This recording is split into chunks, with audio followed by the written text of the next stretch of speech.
Assalamualaikum warahmatullahi wabarakatuh. Selamat datang di channel EDH Story. Cerita kali ini terinspirasi dari kisah nyata.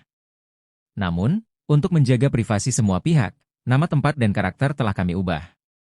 Jika terdapat kesamaan dengan kejadian atau tokoh tertentu, hal tersebut hanyalah kebetulan semata. Pastikan Anda menonton cerita ini sampai selesai agar tidak terjadi kesalahpahaman. Sebelum cerita dimulai, saya mohon keikhlasan Anda untuk memberikan like dan subscribe pada channel ini. Semoga Anda selalu diberi kesehatan, kebahagiaan, dan kelancaran rezeki. Mari kita mulai kisahnya. Di sebuah desa kecil di pedalaman Indonesia, masyarakat santri hidup dalam damai, berpegang teguh pada ajaran agama dan tradisi leluhur. Desa itu dikenal dengan semangat religiusnya yang kental, di mana setiap aktivitas sehari-hari diwarnai dengan lantunan syalawat dan kegiatan keagamaan. Suatu hari, berita tersebar bahwa seorang Habib bernama Ba'alawi, yang diyakini sebagai keturunan langsung Nabi Muhammad SAW, akan mengunjungi desa mereka. Kedatangan Habib Ba'alawi disambut dengan penuh antusias. Penduduk desa berbaris sepanjang jalan utama, membawa bunga melati dan daun pandan sebagai simbol penghormatan. Anak-anak kecil melantunkan syalawat, dan para tetua desa tampak penuh harap. Kehadiran Habib Ba'alawi dinilai sebagai berkah yang akan mendatangkan ketenangan batin serta mempererat persatuan umat. Dalam ceramah pertamanya, Habib Ba'alawi berbicara tentang pentingnya menjaga iman dan menjunjung tinggi nilai kasih sayang. Ia tampil sebagai sosok karismatik yang mudah dicintai. Tanpa disadari, ia menjadi pusat perhatian, pemimpin spiritual yang kata-katanya dijadikan pedoman oleh seluruh masyarakat desa. Di desa itu, tradisi menghormati keturunan Nabi telah mengakar kuat selama berabad-abad. Kehormatan dan penghormatan kepada para Habib dianggap sebagai bagian dari iman. Tidak ada yang meragukan keutamaan nasab mereka, karena garis keturunan tersebut dianggap suci. Keberadaan Habib Ba'alawi semakin memperkokoh keyakinan masyarakat pada tradisi ini. Masyarakat rela melakukan apa saja demi menunjukkan kecintaan dan pengabdian mereka. Dari menyediakan makanan terbaik hingga memberikan donasi untuk kegiatan Habib, semua dilakukan dengan ikhlas. Perempuan tua kerap menitikkan air mata haru setiap kali Habib Ba'alawi memimpin doa. Para pemuda pun menjadikannya panutan dalam bersikap dan bertindak. Habib Ba'alawi perlahan-lahan menjadi simbol persatuan di desa itu. Ia berhasil menyatukan berbagai kelompok yang sebelumnya kerap berselisih paham. Di bawah kepemimpinannya, desa itu tampak damai dan harmonis, seperti sebuah utopia kecil di tengah dunia yang penuh gejolak. Namun, di balik ketenangan tersebut, benih-benih keraguan mulai tumbuh. Sebagian kecil warga bertanya-tanya, apa benar Habib Ba'alawi adalah keturunan Nabi? Pertanyaan itu awalnya hanya dibisikkan di sudut-sudut rumah, tetapi lambat laun semakin banyak orang yang membicarakannya. Keraguan itu dipicu oleh kisah-kisah tentang tokoh lain, seperti Habib Rizik dan Habib Bahar, yang juga pernah mengklaim garis keturunan Nabi namun menuai kontroversi. Masyarakat mulai bertanya-tanya, apakah garis keturunan ini benar-benar murni atau hanya digunakan untuk keuntungan pribadi? Beberapa orang mulai menyelidiki lebih jauh. Mereka mendapati bahwa tidak semua klaim keturunan bisa dibuktikan dengan dokumen atau silsilah yang jelas. Namun, mereka takut untuk berbicara terbuka, khawatir dianggap melawan tradisi dan agama yang mereka hormati selama ini. Santri-santri muda di desa itu mulai merasa gelisah. Mereka mendiskusikan tradisi penghormatan terhadap Habib dengan lebih kritis.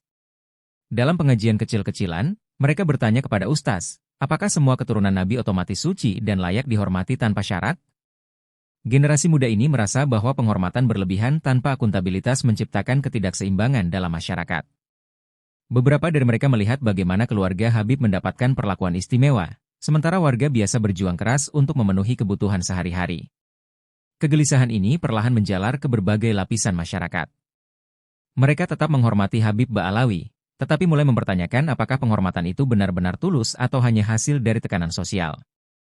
Sebuah dilema moral mulai muncul di hati mereka. Puncak keresahan terjadi ketika kelompok Habib di desa itu mulai menunjukkan tanda-tanda eksploitasi. Barang-barang kebutuhan pokok yang mereka jual, seperti minyak dan beras, dihargai jauh lebih mahal daripada harga pasar. Alasan yang diberikan adalah bahwa barang tersebut telah didoakan dan membawa berkah. Sebagian warga mulai merasa tertindas, tetapi mereka tidak berani menyuarakan keluhan secara langsung. Para pemimpin desa juga enggan menentang Habib Ba'alawi, karena takut dianggap melawan agama. Namun, keresahan ini tidak bisa lagi disembunyikan. Beberapa santri muda memberanikan diri untuk menyuarakan keadilan, menuntut transparansi dan akuntabilitas dari Habib dan kelompoknya. Situasi di desa itu menjadi tegang. Tradisi yang selama ini dianggap suci mulai terguncang. Habib Ba'alawi, yang awalnya dipandang sebagai sosok pemersatu, kini menghadapi ujian terberatnya, mempertahankan kepercayaan masyarakat di tengah tudingan eksploitasi dan ketidakadilan. Apa yang akan terjadi selanjutnya? Ketidakpuasan masyarakat terhadap Habib Ba'alawi dan kelompoknya mulai terdengar, meskipun hanya berupa bisik-bisik di balik pintu rumah. Ibu-ibu yang sedang menumbuk padi mulai berani mengungkapkan keresahan mereka dalam percakapan sembunyi-sembunyi. Anak-anak muda yang berkumpul di surau membahas kejanggalan-kejanggalan tanpa diketahui para tetua. Kenapa harga beras yang dijual Habib lebih mahal dari di pasar kota? Ditanya seorang wanita muda kepada tetangganya. Bukankah kita sudah membayar lebih untuk beras itu, tapi tetap saja hidup kita terasa berat? Namun, setiap pertanyaan selalu diakhiri dengan kekhawatiran. Mereka takut dianggap tidak menghormati keturunan Nabi atau bahkan melawan agama. Suara-suara kecil ini terus tumbuh, tetapi belum ada yang cukup berani untuk mengungkapkannya secara terbuka. Semakin hari, perpecahan mulai terlihat jelas di desa itu. Kelompok tradisional, yang didominasi para tetua, tetap setia kepada Habib Ba'alawi. Mereka menganggap penghormatan tanpa syarat kepada keturunan Nabi adalah kewajiban agama. Bagi mereka, mempertanyakan Habib sama saja dengan menghancurkan kehormatan desa. Di sisi lain, kelompok reformis yang dipelopori generasi muda mulai mengkritisi peran Habib Ba'alawi. Mereka menuntut transparansi dalam segala hal, terutama soal klaim nasab dan aktivitas ekonomi yang melibatkan masyarakat. Menghormati keturunan Nabi itu baik, kata seorang pemuda, tapi bukan berarti kita harus menutup mata terhadap kesalahan. Polarisasi ini menciptakan ketegangan dalam kehidupan sehari-hari. Suasana desa yang dulunya harmonis kini terasa terpecah. Bahkan dalam pengajian, pandangan-pandangan mulai beradu, meski masih terselubung dalam bahasa yang sopan. Di tengah kekacauan itu, muncul Faiz, seorang pemuda yang dikenal cerdas dan berani. Faiz adalah anak seorang petani yang tidak asing dengan kehidupan sederhana. Ia tumbuh besar dengan mendengarkan kisah para nabi dan ulama, tetapi ia juga belajar untuk berpikir kritis dari kitab-kitab yang ia baca di perpustakaan desa. Faiz memutuskan untuk tidak diam. Ia mulai mengorganisasi diskusi kecil dengan teman-temannya. Dalam setiap pertemuan, ia mengajukan pertanyaan-pertanyaan mendalam. Apakah penghormatan itu benar-benar untuk agama, atau hanya untuk manusia biasa yang kebetulan memiliki status istimewa? Semakin banyak orang muda yang terinspirasi oleh keberanian Faiz. Dalam waktu singkat, ia menjadi simbol harapan bagi mereka yang mendambakan perubahan. Namun, ia sadar bahwa perjuangannya akan menghadapi tantangan besar, terutama dari kelompok tradisionalis yang sudah mengakar kuat. Rapat desa yang biasanya hanya membahas panen dan pembangunan tiba-tiba menjadi ajang diskusi yang panas. Faiz memanfaatkan momen itu untuk mengajukan tuntutannya. Ia berdiri di tengah rapat dan dengan lantang berkata, "Kita butuh transparansi. Jika Habib memang keturunan Nabi, buktikan. Jika uang yang kita kumpulkan untuk kegiatan desa, tunjukkan kemana alirannya." Sontak, ruangan menjadi riuh. Sebagian besar pemuda bersorak mendukung Faiz, tetapi kaum tua, terutama yang dekat dengan Habib, memandangnya dengan tajam. "Apa yang kau bicarakan ini, Faiz?" teriak seorang tetua desa. "Kau berani meragukan Habib? Kau ingin desa ini kehilangan berkah?" Faiz tidak gentar. Ia menjawab dengan tenang, berkah itu datang dari kejujuran dan keadilan, bukan dari menutup mata terhadap kebenaran. Namun, rapat itu berakhir tanpa keputusan. Ketegangan di desa semakin memuncak, dan semua orang tahu bahwa masalah ini tidak akan selesai begitu saja. Keberanian Faiz mulai mengundang ancaman. Malam itu, di depan rumahnya, seseorang melemparkan batu besar dengan secari kertas bertuliskan, "Hentikan atau kau akan menyesal." Ibu Faiz yang membaca pesan itu gemetar ketakutan. "Faiz, hentikan ini. Mereka tidak akan tinggal diam," bisiknya penuh kecemasan. Namun, Faiz tetap teguh. "Ibu, kita tidak bisa terus hidup dalam kebohongan. Jika aku diam, siapa lagi yang akan berbicara?" jawabnya dengan tegas. Ia sadar bahwa perjuangannya tidak akan mudah, tetapi ia percaya bahwa keadilan harus diperjuangkan, apapun risikonya. Di sisi lain, kelompok tradisionalis semakin agresif. Mereka menuduh Faiz telah mencemarkan nama baik Habib Ba'alawi dan menodai tradisi desa. Beberapa pendukung Habib bahkan mulai menggalang dukungan untuk mengusir Faiz dari desa. Pertarungan ideologi di desa itu semakin tajam, dan konflik ini tampaknya akan segera mencapai puncaknya. Faiz, dengan penuh harapan, berusaha mengatur pertemuan langsung dengan Habib Ba'alawi. Ia mengirimkan surat resmi melalui kepala desa, memohon agar dialog terbuka diadakan untuk menjawab pertanyaan masyarakat. Namun, respons yang ia terima mengecewakan. Habib Ba'alawi menolak dengan alasan bahwa nasab adalah anugerah ilahi yang tidak bisa diperdebatkan oleh manusia biasa. Kesucian keturunan Nabi tidak untuk dipertanyakan, jika salah satu pengikut setia Habib kepada Faiz. Mengajukan pertanyaan seperti itu adalah tanda kurangnya iman. Ucapan itu justru memicu rasa penasaran Faiz semakin dalam. Bagaimana masyarakat dapat mempercayai sesuatu tanpa dasar yang jelas? Kegagalan dialog ini semakin memanaskan suasana desa. Bagi kelompok reformis, penolakan Habib dianggap sebagai upaya menghindar dari tanggung jawab. Namun, bagi kelompok tradisional, sikap Habib adalah bukti kemuliaannya. Kedua belah pihak semakin sulit untuk saling memahami. Para santri muda, yang selama ini hanya menjadi pendengar setia, akhirnya mulai bersuara. Dalam diskusi di surau, mereka menyampaikan keberatan mereka terhadap tradisi yang dianggap tidak relevan dengan zaman. Salah seorang santri berkata, bukankah Rasulullah sendiri pernah berkata bahwa kemuliaan seseorang diukur dari takwa, bukan keturunan? Pertanyaan ini menjadi bahan renungan bagi banyak santri lainnya. Mereka mulai mempertanyakan kenapa garis nasab harus dijadikan dasar penghormatan tanpa adanya bukti konkret. Beberapa bahkan mulai menggali kitab-kitab klasik untuk mencari jawaban. Namun, keberanian mereka tidak datang tanpa risiko. Beberapa pengikut setia Habib Ba'alawi mulai mengawasi mereka. Ada santri yang ditegur keras karena dianggap merusak keharmonisan desa. Meski begitu, suara kritis ini terus tumbuh, membawa harapan baru bagi mereka yang menginginkan perubahan. Tidak semua Habib di desa itu setuju dengan cara Habib Ba'alawi menangani situasi. Beberapa di antara mereka mulai merasa bahwa mempertahankan otoritas tanpa keterbukaan hanya akan memperburuk keadaan. Salah satu Habib, bernama Habib Umar, mengadakan pertemuan tertutup dengan beberapa tokoh masyarakat. Kita harus mendengarkan suara mereka, kata Habib Umar. Jika kita terus menutup diri, kita hanya akan kehilangan kepercayaan umat. Habib Umar adalah salah satu dari sedikit Habib yang memahami pentingnya adaptasi dengan zaman. Ia mulai membuka diri terhadap dialog, meskipun mendapatkan kecaman dari rekan-rekannya yang lebih konservatif. Keterbukaan Habib Umar membawa sedikit angin segar bagi kelompok reformis.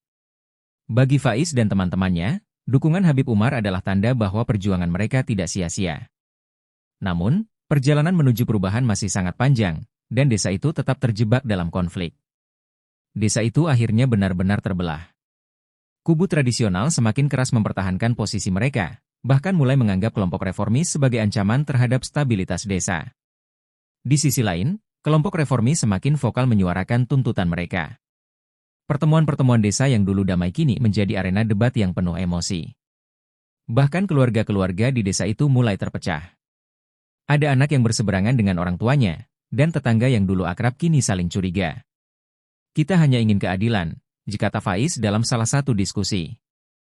Mengapa itu dianggap salah? Namun, bagi kubu tradisional, reformasi yang diusulkan Faiz adalah ancaman terhadap nilai-nilai yang sudah mereka pegang selama puluhan tahun. Perbedaan pandangan ini semakin sulit untuk dijembatani. Kelompok reformis yang dipimpin oleh Faiz akhirnya memutuskan untuk mengambil langkah konkret. Mereka mengusulkan sebuah evaluasi objektif terhadap klaim nasab dan kegiatan ekonomi yang dijalankan oleh Habib dan kelompoknya. Ini bukan soal menghormati atau tidak menghormati, kata Faiz dalam sebuah pertemuan terbuka. Ini soal memastikan bahwa tidak ada yang memanfaatkan agama untuk kepentingan pribadi. Dukungan terhadap gerakan ini semakin kuat, terutama dari generasi muda. Mereka tidak hanya menuntut transparansi, tetapi juga mengusulkan reformasi tradisi yang lebih relevan dengan kehidupan modern. Para pemuda mulai mengedukasi masyarakat tentang pentingnya akuntabilitas, tanpa meninggalkan rasa hormat terhadap nilai-nilai agama. Meski begitu, perjuangan ini tidak berjalan mulus. Kelompok tradisional masih berusaha mempertahankan dominasi mereka, sementara kelompok reformis terus menghadapi ancaman. Namun, semangat perubahan yang dibawa oleh Faiz dan pengikutnya memberikan harapan baru bagi desa itu, bahwa keharmonisan sejati hanya bisa tercapai dengan kejujuran dan keterbukaan. Kelompok Habib yang dikenal eksploitatif menolak mentah-mentah gagasan dialog. Mereka merasa posisi mereka sebagai keturunan Nabi adalah hak ilahi yang tidak bisa diganggu-gugat. Untuk mempertahankan dominasi, mereka menggunakan taktik intimidasi. Beberapa pendukung Faiz dilaporkan mengalami ancaman langsung, dari pengerusakan properti hingga ancaman fisik. Faiz dan orang-orangnya hanya ingin merusak kehormatan agama, teriak salah satu tokoh kelompok Habib dalam sebuah pertemuan tertutup. Mereka juga memobilisasi pendukung mereka untuk menyebarkan narasi bahwa kelompok reformis adalah pemberontak yang tidak menghormati Nabi. Namun, intimidasi ini justru memperkuat semangat kelompok reformis. Mereka sadar, perjuangan mereka bukan hanya tentang mengungkap kebenaran, tetapi juga melawan sistem yang telah lama menindas masyarakat dengan kedok tradisi. Situasi di desa semakin memanas, hingga muncul usulan dari beberapa warga untuk mengusir Habib yang eksploitatif. Mereka hanya mendatangkan masalah di desa ini, kata seorang petani dalam sebuah diskusi warga. Kita butuh pemimpin yang benar-benar peduli, bukan yang memanfaatkan kita. Namun, usulan ini tidak diterima dengan mudah. Bagi beberapa orang, meskipun ada kekecewaan, gagasan mengusir Habib terasa terlalu ekstrim. Kita harus mencari jalan damai, ujar kepala desa, mencoba menenangkan kedua pihak. Meski begitu, dukungan terhadap gagasan ini perlahan tumbuh. Bagi masyarakat yang sudah lelah dengan eksploitasi, pengusiran dianggap sebagai solusi terakhir untuk mengembalikan kedamaian. Suasana desa menjadi semakin tegang, dan semua orang tahu bahwa keputusan besar akan segera diambil. Di tengah ketegangan, ada upaya untuk mencari jalan tengah. Beberapa tokoh masyarakat yang moderat mengusulkan pendekatan baru, mempertahankan tradisi yang baik sambil membuka ruang untuk reformasi. Mereka mencoba membangun dialog antara kelompok tradisionalis dan reformis, meskipun prosesnya penuh hambatan. Tradisi adalah akar kita, kata seorang tokoh moderat. Tapi reformasi adalah angin yang membuat kita tumbuh. Kita tidak bisa memilih salah satu dan mengabaikan yang lain. Pendapat ini mulai menarik perhatian masyarakat yang tidak ingin terjebak dalam konflik. Ketegangan tetap ada, tetapi dialog yang mulai terjalin memberi harapan baru. Meski perlahan, ada kesadaran bahwa desa harus menemukan keseimbangan antara menghormati tradisi dan memenuhi kebutuhan zaman. Melalui dialog yang panjang dan melelahkan, masyarakat desa mulai menyadari bahwa penghormatan tidak bisa hanya berdasarkan nasab. Mereka mulai memahami bahwa keturunan Nabi, seperti manusia lainnya, harus membuktikan kemuliaan mereka melalui tindakan yang sesuai dengan nilai-nilai agama. Bukan nasab yang menentukan kemuliaan, tapi akhlak, kata seorang pemuda dalam sebuah pengajian. Ucapan ini mengundang perenungan mendalam, bahkan di kalangan kelompok tradisionalis. Mereka mulai menyadari bahwa mempertahankan tradisi tanpa akhlak yang benar justru akan merusak nilai-nilai agama itu sendiri. Kesadaran baru ini tidak datang dengan mudah. Dibutuhkan keberanian dari semua pihak untuk melepaskan ego dan membuka hati mereka terhadap kebenaran. Namun, perlahan, perubahan mulai terlihat. Seruan untuk menjadikan akhlak sebagai dasar penghormatan kepada keturunan Nabi mulai menggema di seluruh desa. Tokoh-tokoh moderat dan generasi muda terus menyuarakan pentingnya menjadikan nilai-nilai moral sebagai landasan utama dalam setiap keputusan. Jika Habib menunjukkan akhlak yang mulia, maka kita akan menghormatinya tanpa ragu, kata Faiz dalam salah satu diskusi terbuka. Namun, jika akhlak itu tidak ada, maka penghormatan kita hanya akan menjadi kebohongan. Seruan ini mendapat sambutan positif, bahkan dari beberapa pendukung tradisionalis. Mereka mulai melihat bahwa akhlak bukan hanya sekadar simbol, tetapi esensi dari ajaran Nabi yang selama ini mereka hormati. Merespons perubahan suasana desa, Habib Ba'alawi akhirnya mengambil langkah yang tidak terduga. Ia mulai menunjukkan sikap yang lebih rendah hati, mengakui bahwa dirinya juga manusia yang bisa salah. Dalam sebuah pertemuan desa, ia berkata, saya bukan nabi, saya hanyalah keturunannya. Dan tugas saya adalah menjaga amanah ini dengan akhlak, bukan dengan kekuasaan. Pernyataan ini mengejutkan banyak orang, tetapi juga membawa angin segar. Pendukungnya yang selama ini fanatik mulai melunak, sementara kelompok reformis melihatnya sebagai tanda bahwa perjuangan mereka membuahkan hasil. Habib Ba'alawi kemudian membuka dialog dengan Faiz dan kelompok reformis. Ia berjanji untuk lebih transparan, baik dalam pengelolaan ekonomi maupun dalam membuktikan keabsahan nasabnya. Tradisi desa mulai mengalami perubahan. Penghormatan kepada keturunan Nabi tetap ada, tetapi tidak lagi bersifat buta. Masyarakat mulai menilai pemimpin spiritual mereka berdasarkan akhlak dan kontribusi nyata, bukan sekadar garis keturunan. Upacara-upacara keagamaan juga mulai lebih inklusif. Generasi muda diberi kesempatan untuk berbicara dan berperan aktif dalam menentukan arah desa. Dialog menjadi bagian penting dalam kehidupan sehari-hari, menggantikan dogma yang selama ini membelenggu. Perubahan ini tidak menghapus akar spiritual desa, tetapi memperbaharuinya dengan semangat keadilan dan keterbukaan. Desa itu mulai menemukan identitas baru yang lebih relevan dengan zaman. Perlahan tapi pasti, desa itu mulai menemukan harmoni baru. Meski perbedaan pandangan tetap ada, masyarakat belajar untuk menyelesaikan konflik melalui dialog, bukan konfrontasi. Kelompok tradisionalis dan reformis mulai bekerja sama untuk menciptakan lingkungan yang lebih adil dan damai. Kita tidak harus sepakat dalam segala hal, kata kepala desa dalam sebuah rapat. Tapi kita harus sepakat bahwa kejujuran dan akhlak adalah dasar dari segala sesuatu. Ucapan ini menjadi prinsip yang dipegang oleh semua pihak. Harmoni ini tidak datang dengan mudah, tetapi upaya bersama akhirnya membawa kedamaian yang lebih kokoh dibanding sebelumnya. Generasi muda memainkan peran penting dalam menjaga keseimbangan antara tradisi dan pembaruan. Mereka menjadi agen perubahan yang tidak hanya membawa ide-ide baru, tetapi juga menghormati akar tradisi desa. Faiz, yang dulu dianggap sebagai pemberontak, kini menjadi salah satu pemimpin muda yang dihormati. Santri-santri muda terus mengembangkan wacana kritis sambil tetap mendalami ilmu agama. Mereka percaya bahwa agama dan rasionalitas bisa berjalan seiring, tanpa harus saling meniadakan. Generasi muda ini menjadi jembatan antara masa lalu dan masa depan, membawa harapan baru bagi desa mereka. Akhirnya, desa itu mencapai titik penting dalam perjalanan mereka. Tradisi dan moralitas berjalan berdampingan, menciptakan harmoni yang lebih seimbang dan bermakna. Habib Ba'alawi tetap dihormati, tetapi dengan cara yang lebih manusiawi dan adil. Faiz dan kelompok reformis terus mendorong perubahan positif, tetapi dengan penuh kesabaran dan kebijaksanaan. Desa itu menjadi contoh bagaimana tradisi dan pembaruan bisa saling melengkapi, bukan saling meniadakan. Masyarakat desa kini menatap masa depan dengan optimisme baru, percaya bahwa dengan akhlak sebagai dasar, mereka bisa menghadapi segala tantangan. Desa itu telah berubah, tetapi esensinya tetap sama, sebuah komunitas yang bersatu dalam iman dan cinta kasih.